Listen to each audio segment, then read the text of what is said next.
Hello, greetings. This is Gilles Mention. I'm guided to come and say hello today, to share a moment with you. I thank you very much for looking into those videos, those messages, to avail yourself to those energies.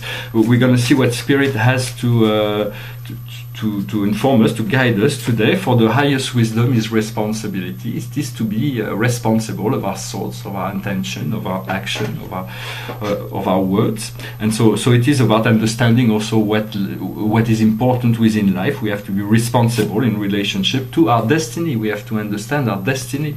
And so as we become more responsible, we align with those forces of destiny. What we have to do is karma. We have to transmute the karma. We have to balance the karma. We have to let go on judgment and to be more at ease, to forgive, to be more but to understand the karma, to understand that it is a process. We have to go through the process. We'll talk about process a bit later on. And the general message is paradigm shift. It is a shift from exclusion into inclusion, from fear into love, from lack into abundance, from sorrow into joy. So it is a great deal of newness in the process. We have to learn to adapt ourselves to the ability of understanding that we can live in joy in permanent way. I'm going to pull a card from also from the Dakini to see what may they want to say today for us. Is taking up the arm. It is taking up the arm. It is the hexagram, the 60th, the number 60. It represents also the limitation. We do not want to put more limitation. We want to accept the limitation. It is someone that is standing on top of a turtle, and he believes that the more he moves, so he's getting really agitated. But in essence, he cannot move faster than the turtle because it is the turtle that moves him. So it is the idea: relax. There is no need to become agitated. You can just relax. Know that life carries you, and then do whatever you feel you need to do. But if there is something that requires a lot of effort, it's probably not worth it. So know that everything's already in line to receive whatever we need. I came up with a little quote. I was talking about philosophy. First, I wanted to say that in many sense I am not an Epicurean for one more reason, is that one of the central idea of Epicure is that in order to be happy we have to hide ourselves from the world. And if I wanted to do that, I would not be doing those videos to communicate on all those many things. So in many sense we have to allow ourselves to participate more, although there is some virtues for a very long time that sometimes it's better to live outside of the public life, so that you can be more happy than if you always like subjected to all those the opinions of so many people. For a lot of people that I thought of, if you that consider that life is difficult, I recommend a little book. It should exist in English on YouTube. It's very short, about an hour. It's called The Manual of Epictet. It's 2,000 years old. He was a slave that was liberated, but it is very essential in understanding the fundamental principle of Stoicism. You may want to look into Seneca or Plutarch. Those are really, really helpful in understanding. Those people have really, really had a very subtle perspective on happiness, joy, the good life, on how to deal with things in a way that is really helpful. For me, classical philosophy was not really an interest when I was young. I was more interested in mathematics, and then I went into arts, but I wasn't really good in literature. And so the only philosophers I knew was Saint-Exupéry, Baudelaire in philosophy. I mean, that I really studied the I Ching, the Buddha, the Confucius, Lao Tzu. Those were the pre-Socratic philosophers, for who Socrates is very important, because there's pre-Socratic and there's post-Socratic. And I came into a quotation that I thought that was very funny, because I always preach my love for Plato. I actually think Plato was in the same time one of the best philosophers and the best philologue. He knew the ancient philosophies. He brings into light so much, and it's very easy to integrate, to understand.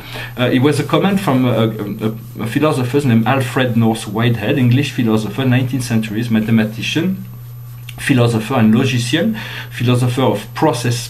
He teaches process, and he thought that the whole of Occidental philosophy was just a footnote on the bottom of the Platonician discourse, conversation, dialogues. Another thing I wanted to say, that I mentioned that Nietzsche was in the Stoic, and the Stoic are Neoplatonician, where Nietzsche is anti-Platonician in many ways, but in many sense I thought that amor fati was a Stoic attitude. I'm not really sure how it is academically received at this point, but I also wanted to say, I talked about the I Ching in my past video. The I Ching, the best book for the I Ching is this one. It's from Richard Willem. It's a translation from German into English, and this one is German into French. But it is an old book of wisdom. It is something extremely important. It's very old. It's about 5,000 years old, so it is 3,000 years old. It's very, very old. It post-date Confucius, Lao Tzu, Mencius, a great philosopher who added some comments on that. I've already made videos on the I Ching. I'm not going to go too deep into it, but so in many sense we want to become an expression of the law. To understand philosophy is about understanding the like Spinoza, he addressed first the relationship to God, the relationship to the soul, the relationship to the people, the society, law. All the philosophers have tried to address those many things. Even science at the beginning, philosophy was in many ways post-existent to science. And science and art in the ancient times were very, very similar. Medicine is not a science; it is an art, which makes sense because only mathematics is a real science in many sense, because everything else is depend on the consciousness that is involved in the process. So you want, as Moïse says, everything is law. So you want to become one with the law of one, the law of inclusion, the law of cause and effect becoming one. You want to understand the flow of transformation. To move to everything is always moving towards the flow, towards the light, towards the but there is many resistance in the process, which gives a dynamic quality to the experience of life. Another thing that may be important, that for me was very important, I'm still working with those knowledge, is that to give permission slips to your spirit guides, to the angels, to the archangel, the masters, to allow them to give. You have to be very precise, otherwise they can't really do all that much unless you precisely give them the authorization. You just have to say to spirit, I want to do this and that, this and this and this, and that they work with you to make it happen. It is automatic. So, but you need to really be clear in terms of what is it you asking, what do you want. Right now there is a great deal of also about memory. There is that Dante, the poet Dante said that the drawers of memory, so we have to look for in the drawers of our memory, but we have forgotten this memory. So there is a great deal of maybe mystical understanding that is revealed through the revelation of the Akash. If you had any connection to this invisible world and you feel comfortable to share those, feel free to leave me a comment on that. I wanted to speak very briefly of the planet Chiron. For Chiron is the most important planet in my astrological chart. It was in perfect conjunction with my sun, which is coming back again. You know, like the sun moves through the whole astrology every year. But Chiron I just had a Chiron return in Pisces. This is where it happened for me when I was born. And so Chiron is a very advanced planet. It is the home of my master guide. He lives on Chiron, Cornelius from Chiron. You may call on him. He may help you. I don't know if he's available, but he will help you to connect to your own spirit guides, or maybe my spirit group may be able to help you. But you have to learn to call on your spirit, to learn about more yours, to give this permission to your spirit guides so they can become more involved in your life. They can communicate in a more direct way. They can do more for you. And so Chiron is a very advanced planet. It is a centaur. It was the great centaur, the great Sagittarius of astrology. Chiron was the son of Kronos. He was originally in mythology. He was the son of Kronos and a nymph.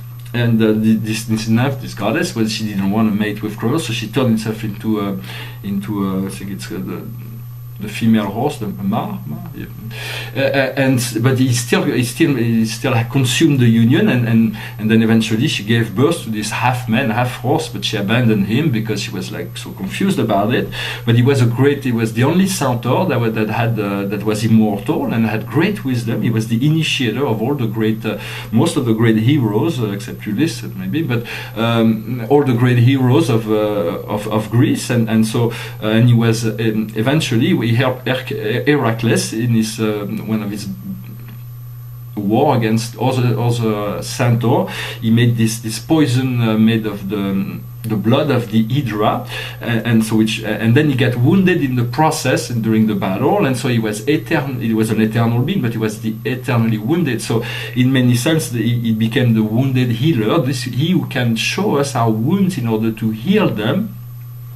And this planet was discovered in the 1970s. It's known Chiron 2060. It's a very fast planet. It's like we don't know. They don't even know if it's a comet, a planet, an asteroid. But because it's very, very bright, and it's been consumed into the light. There's very high consciousness emanating from Chiron, an astrological level, and it has its orbit from inside Saturn to the outside orbit of Uranus. So it bridged the future and the past. Yet it is very, very close connected to Saturn. It is a deep connection with Saturn because it's farther. So in many sense, I've recently made connection with the god entity of Chiron, like all planets, like Mars, Earth is a god entity.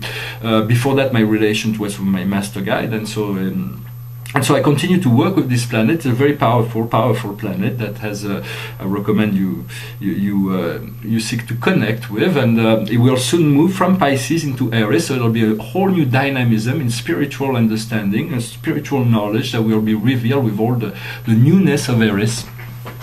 I'm going to finish with just showing. I hope this message was interesting for you. I'm going to finish just showing a few paintings. This one is an interior. I think it's really, really magnificent. I really love that painting. I think it's. I'm going to try to show you some of the detail. It's not really easy to see. I'm hoping really soon to be able to present those in a more constructed fashion, more classical through exhibition and such, catalogs and so on. This one is one of the late interior. This one is one of the late interior, and here there is a symbology. Some of them I haven't really solved all the mystic process of the paintings, but here there is the sun and the great central sun, which is Alcyone, and here it is the earth, or the blue sun. It represents both, like an ascension of the earth. And here you have a little person here that's like, it's got this DNA with two strands that like X marks the spot, and then there is this whole happening with the Merkaba, and here there is also a little,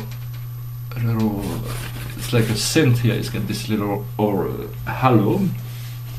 So, and then on the other side, there is a whole other things going, a little bit more abstract. It's like this mountain.